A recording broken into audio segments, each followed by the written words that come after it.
3.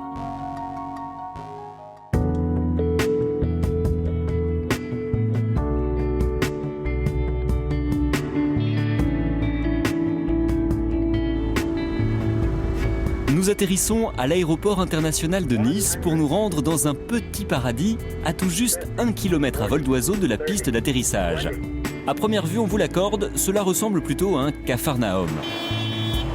Une noria de voitures sur un réseau routier saturé, de grands centres commerciaux, un balai aérien incessant et pourtant, niché au cœur de cet enfer urbain, un minuscule repère idyllique, royaume des oiseaux et des poissons.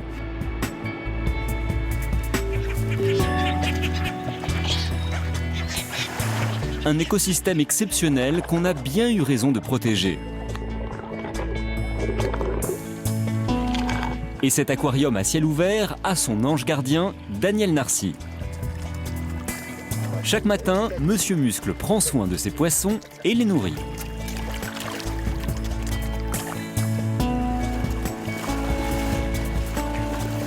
Âgé de 61 ans, ce jeune retraité de la police nationale et ancien champion de bodybuilding s'est improvisé gardien bénévole de ce temple naturel.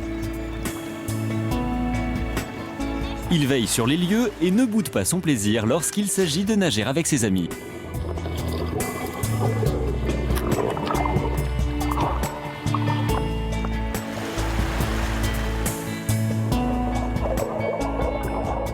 Sensation extrême de liberté totale. Tu vois. On est en osmose complète avec une partie de la nature, donc les oiseaux, les poissons. Comme si aux gens qui viennent avec mes copains là, avec qui on boit le café, je dis apprenez à écouter, regarder. Vous êtes au bord de mer, là vous avez des gens qui payent des milliers d'euros pour venir là. Nous on a tout sur place. C'est des jeux de fantastique et ça ne coûte rien. Et Daniel a fait des émules. Été comme hiver, chaque matin, quelques habitants de Saint-Laurent-du-Var le rejoignent. D'abord, l'impression de solitude, parce que je viens à 7 h du matin et il y a effectivement dans cet endroit qui est archi-bétonné, qui est pollué, qui est normalement bourré de monde, il y a une sérénité, il y a quelque chose de paradisiaque que j'ai découvert en plein milieu de la ville. Ensuite, ça s'anime petit à petit. J'aime également le monde, je suis quand même pas un sauvage, on ne peut pas le croire.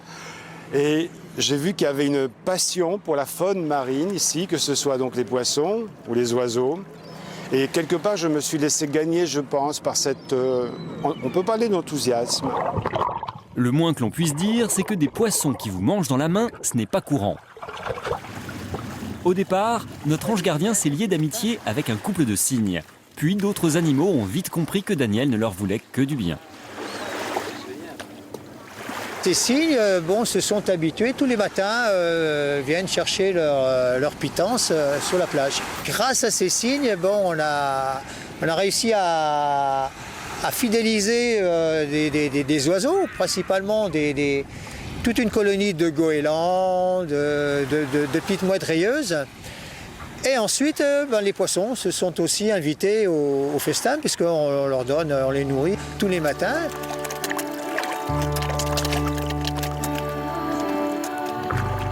C'est devenu comme une drogue et c'est un besoin. 2 bonnes heures de bonheur avant d'aller travailler dans le bruit habituel de mon travail. Je conduis un camion, donc je suis dans les bouchons et un peu dans le stress toute la journée. Et j'ai besoin de ça tous les jours avant d'aller travailler. Été comme hiver, je viens tous les matins et ça me donne un peu de force pour affronter ma journée de travail. Notre homme a ses fans, des grands, mais aussi beaucoup d'enfants des écoles et des centres aérés voisins avec lesquels il partage ses connaissances et sa passion. On peut parfois prendre comme moyen de pédagogie qu'on prend l'aquarium, qu'on emmène dans les écoles. Ici, on fait le contraire, c'est-à-dire on prend les enfants, on les met dans l'eau et c'est un aquarium naturel, c'est ce côté magique. Bon, vous venez les enfants, prenez le pain, on va essayer de voir les dorades.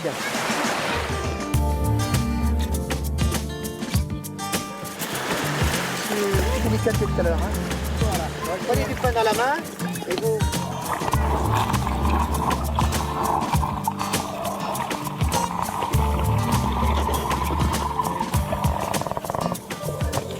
Ben là, il y a beaucoup de mulets.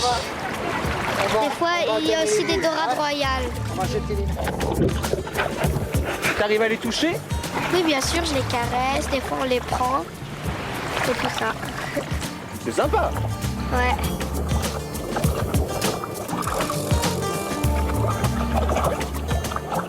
Ils aiment beaucoup ça et ils n'ont absolument pas peur. Ils rentrent dans l'eau, ils les prennent dans les mains, ils les touchent, ils les nourrissent tous les matins. C'est très calme, il n'y a pas beaucoup de monde le matin ici, donc c'est très appréciable.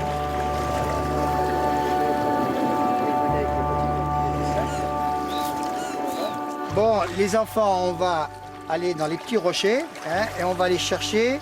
Qu'est-ce qu'on va aller chercher au fait? Des moules, des coquillages et des crabes. Voilà, alors vous essayez, alors faites attention d'aller pas trop loin. Évitez de monter sur les rochers pour pas glisser et vous faire mal. Hein.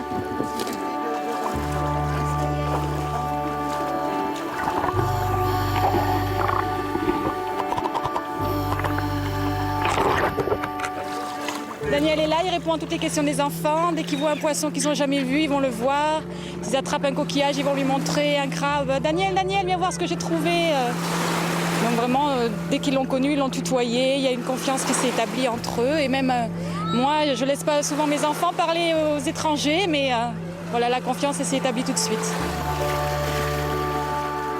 On va aller maintenant, on va remettre les coquillages, les crabes dans l'eau. D'accord? D'accord. Attention qu'il ne sorte pas le crabe. Hein. Attendez-moi. Prends-le à la main. Bon, ça s'appelle les coquillages qui se collent là. Tiens, qui c'est qui veut remettre les crabes? Moi. Allez, pose-le doucement hein, pour pas leur faire mal. Allez, tu le remets là. Mets-le là, comme ça on va le voir partir. Mets-le là-dessus. Ah, là-haut. C'était très bien, on a pris des coquillages. Donc après, Daniel nous a dit ce que c'était. Après, on allait reposer les coquillages. Puis on a vu un gros crabe. Il n'y a pas beaucoup de plages où on voit beaucoup de poissons, donc c'est bien. Et puis ils viennent au bord. C'est un peu comme les Caraïbes. Voilà. À travers des petits comme ça, je pense qu'on arrivera à les sensibiliser au problème de la pollution, qu'il faut respecter la nature, qu'il faut apprendre à aimer et protéger les animaux. Et c'est avec des gamins comme ça qu'on arrivera à transmettre des messages qu'on espère positifs. Dans son combat pour la défense de l'environnement, Daniel a remporté une première victoire. Il a convaincu la mairie de Saint-Laurent-du-Var d'interdire la pêche sur cette plage publique aux allures de Jardin d'Éden.